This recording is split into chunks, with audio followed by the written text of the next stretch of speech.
Well, it's the second week in June, and that means it's already time for the second race of June. So we just got back from, or we just arrived here on Monday evening from Finale, which was a 7-hour drive. Thankfully, I had my lovely father to do all the driving for me.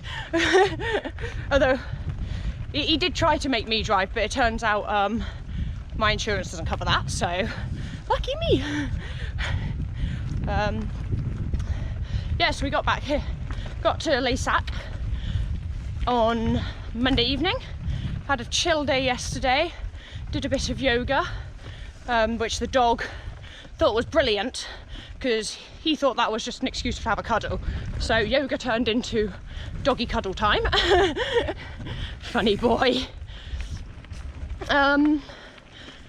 Yeah, and it was a bit of check the bike over, make sure everything's good, tighten a couple of bolts that had loosened themselves off, and here we are, out on the first recce of the weekend. And I've just noticed that this camera is covered in mud already. There we go. Hopefully that should be a bit better. But yeah, it seems to, although it's quite warm here, it must be like 24 degrees or something, but it does tend to rain every single evening. So as you can see, I've only done 9 kilometers and I am already pretty mucky. And the bike's already pretty mucky, so it's going to be one of those mucky races, I think. Yeah, pretty excited to be here. Second time in GB kit as well, so that's exciting. Although I haven't gone all in because I realised at the weekend that Finale was potentially the last race I might do in National Champs jersey. It's 4 weeks now until National Champs, so I've got 4 weeks where I can definitely keep wearing this jersey.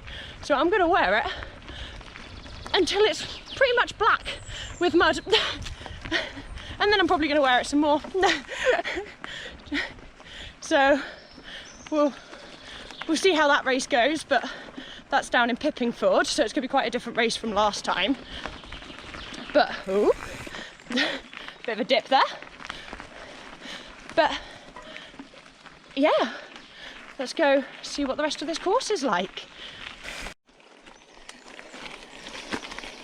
So far, this course is all about the climbing. So, the climbs are steeper than at Nova Mesto and shorter. But they're looser, so they're quite, yeah, so it's quite a different course from, well, both the last 2 World Cups. But the descents so far are just straight down the fire roads again.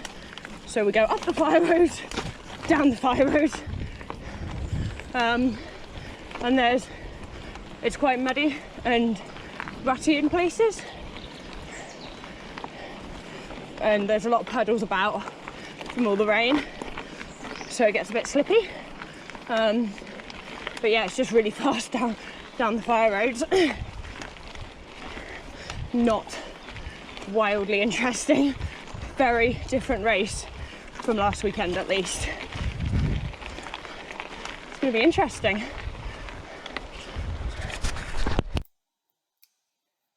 So this was the first bit of really proper true single track we hit, and by this point in the females race we'd done one of the smaller laps, which was 30k, 40k, 45k, I think.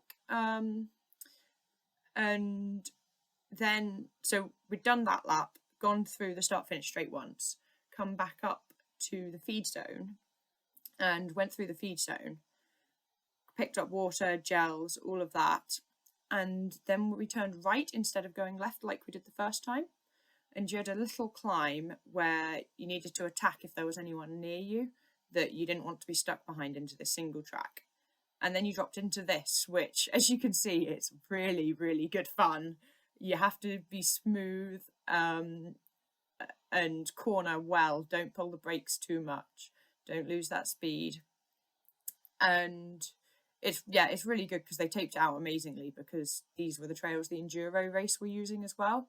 I think that was the day before us. So all these single track bits were taped amazingly. And when it came to race day, it turned out that, so I went through the feed zone, and then there were a couple of blokes in front of me because they'd set the vets off only 10 minutes behind us, which really isn't very long to be setting vets off behind us. The leaders caught us up quite quickly, and then you kind of got dribs and drabs of them catching you. And by this time, sort of, we must have been 2.5, 3 hours into the race here. So quite a lot. You were in amongst the vets that you were moving about the same speed as. And so when we got to this sort of after the feed zone, I had to attack to get past a couple of blokes because I just didn't want to be stuck behind them in the single track. You never know. Sometimes they're really fast and you feel guilty that you've just done them over. But other times they're so slow and they refuse to let you go, and it's really, really frustrating. So I managed to get past them, and that was fine. And all of this section was great. I had so much flow. I was having an absolutely brilliant time, loving the bike. Absolutely adore this Spark. It's just so much fun on the descents. I don't know how they can make a 120mm bike feel like it's so much bigger. It was so cool, just twisting and turning. But yeah, then there's you get halfway down this descent, and we're probably not far off of it now, and it goes slightly wider. You cross over a road, it goes slightly wider, and then it sort of, you get stuck in this bit where there's like 2 points where you could go either direction. So the obvious route on both of these sections is the wrong route, and if you take them, it's kind of game over. You're going to have to get off your bike. So the first one is not that far away now, so we cross over here, and the first one's like this rock slabs, and it looks like you should stay low. That's the obvious line, but actually you should keep high over the tops of the slabs and turn right instead of following the vague trail round to the left. And when it got to here, I recce'd the course, and I felt bad for anyone that hadn't, because they were not going to know that this was there. But either way, I got there, and there was a bloke off his bike trying to sort of get back onto the right course, and I shouted, and trying to be nice, I just letting him know that I was there and I wanted through. And he just totally cut me up, just got on his bike anyway, and just like got in front of me, and I virtually had to stop on top of these rock slabs in order not to crash into him, which was really, really frustrating. And then he proceeded to be a lot slower than me downhill as well, and just would not let me past. So the next section that comes after that is there's sort of 2 splits, and the obvious trail goes round to the right and down into this dip, which we'll come to. If you go into the dip, it's kind of game over. You're just not going to manage it. So you had to stay high and left, which it really isn't a very nice line to get onto because it was quite loose. But I knew that if there was any chance of me getting past this bloke, it was here. So I went high and left, and this bloke just got in my way anyway. And this was that bit there. So where she was, he got right in my way and stood right in my line, and I had to get off the bike anyway. So I was really cross about that, and he still wouldn't let me past here, and it's just ever so slightly too narrow. I mean, to overtake, if you're really aggressive, someone might have been able to do it, but I just couldn't quite bring myself to. And when it gets to the bottom here, it goes into a sharp 90 left, which I knew about. And as soon as it goes into this left, in practice, there was a river that you had to get off your bike and jump over. So I was like, right, fine. He's not going to get out of my way. He's messed this left-hander up totally. He got off his bike here, so I just jumped straight off and ran to this dip here. But it turned out that the dip wasn't an off-your-bike dip in the race. They'd boarded it over, so you had a bridge. So I just wasted a load of my time there as well. And I was just really angry about the whole thing. Just really puts you off your flow. But, you know, at the end of the day, these things happen, and they happen to everyone, don't they? So I just sort of kept on going and just, you know, found the next bit of fun single track and had a good time on that instead. Yeah. And thankfully on this course, there, or at least this loop of the course, there was a lot of really fun single track to go at. So I was having an absolute whale of a time on this bit. And it's a real shame that the women didn't get to race this bit twice, because the men did. And I think it would have added another hour to our race and would have made our race really quite, I think it might have changed the dynamic a bit, because the time gaps were still quite close at the finish. And having that extra hour of racing, I think, would have been really interesting, especially on this more technical stuff as well. So I guess what happened in the rest of the race, it was, oops, yeah, so I dumped myself on the floor during practice, which is relevant to what happened in the rest of the race. It's just, I was stupidly looking at that puddle. So anyway, out of the gate, it was pretty fast, but not mental. It wasn't quite as fast as Nova Mesto was. And it stayed in a fair bunch for quite a long way until it got to sort of the first single track climb, which was probably about like 7k in.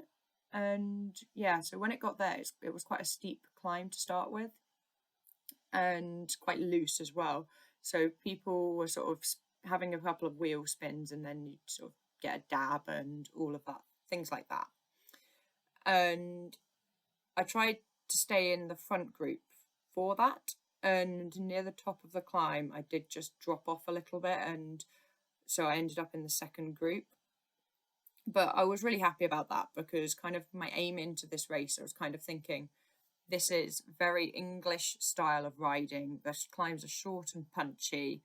They're pretty steep, but not stupid steep.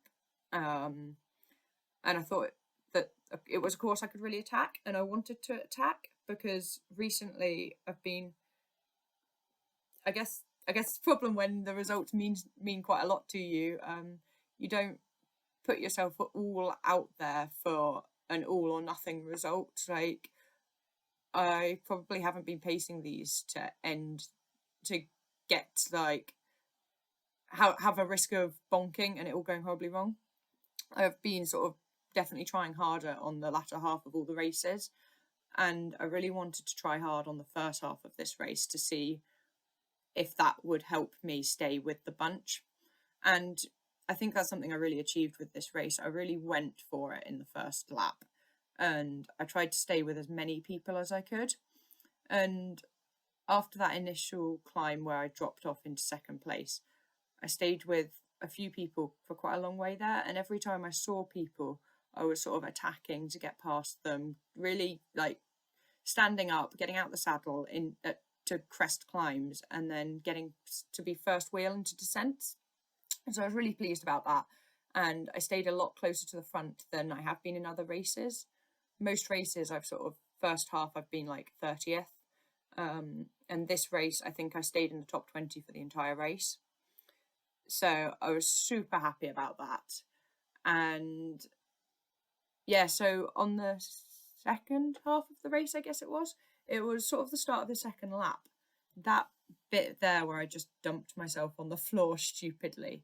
I hadn't been having any symptoms of it up until then, other than a little bit of whiplash the day after, but that had gone away. But on the second half of the race, my left shoulder was just absolutely killing me. It was so sore. I didn't really feel I could push my body up off the bike if I took big impacts. And that was really quite a big problem for me. So I did kind of start backing it off a bit on descents, which was really frustrating because I knew that was where I was quick. But it is what it is, and I did something stupid and put myself on the floor, so I just had to learn to manage that. And yeah, it definitely affected the latter half of my race because it was the main thing I was kind of thinking about.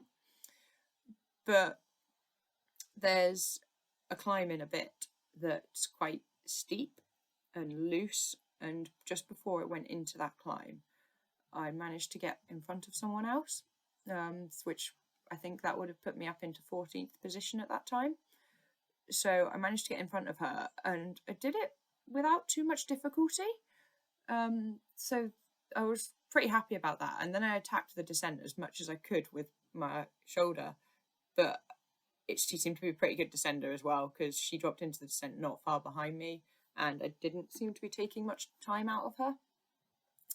So then when it went into this next steep climb after that descent, and it was quite steep, quite loose, which isn't something I'm not used to riding. We do ride steep, loose stuff all the time, but she just went past me kind of like I was stood still, and I thought I was putting a fair amount of effort in, but she clearly was good at that, and I apparently am not. So that was frustrating, but at times like that, there's only so hard you can go, and I didn't think I could go any harder. And yeah, that was kind of it for what really happened in the race, I think. Then it was then you only got like 15k to get back to the finish from that moment, and it was kind of just get on with it, get it done, keep managing everything, keep taking the gels, keep drinking enough, because I thought that this outer loop was going to take less than an hour, and I think it took bang on an hour, which I thought one big bottle would be enough, but I definitely felt like I didn't have enough water, and I was rationing it a bit to the end of this little loop, which was frustrating because I think then when I did go through the feed zone, I had to down a load of water because I was quite thirsty. And luckily it was on that last bit of the race, so I don't think it had too much of an effect, but I think it might have been part of why she managed to take some time out of me on that bit of climb. So yeah, then it was just kind of make it to the finish and have a good time. Don't get silly or anything. Yeah, and I had no idea where I was. I thought I was in 25th position or something, and I got to the finish and crossed the line, and my mum was like, "Oh, you're 15th." I just went, "What? Are you serious?" I absolutely couldn't believe it. The field was so stacked. There were so many really, really strong women, and oh my gosh, 15th was just absolutely incredible. I was so happy. Yeah, and just really, really tired, but really, really happy. And it was really nice to then like have a couple of days in Laissac still to chill before we headed home, which was pretty lovely. Yeah, so I guess the only other thing that really happened was we had a bit of as happens with these sort of doing races back to back, especially these long, really hard races, like 100 kilometers in finale, plus all the recce time, and then was it 80 kilometers here, plus all the recce time. And it's really, really tough on the bikes. And at the end of finale, my lockout lever stopped working. It was, if you held it, it was fine. But then as soon as you released the lockout, it would just flick back. And it turned out that it had sort of, the bolt holding it all together had worked its way loose. And that had meant that it wasn't clicking into the pins anymore that held it. in the locked position. So I took it all apart and worked out what was going on, and it turned out that the threads had stripped, so there was no chance anything was going back together again. And I was about to sort of have a bit of a panic, and like, you can't ride this, like, you can try and ride this course without any lockout, but it would have been hard work.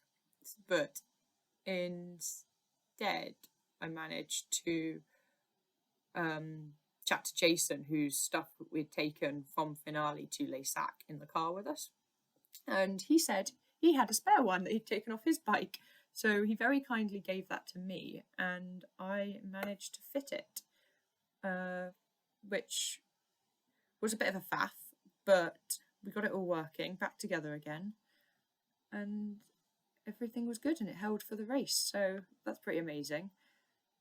It's just one of those extra things you need to be able to do if you're marathon racing, self-supported. Fix your own bike.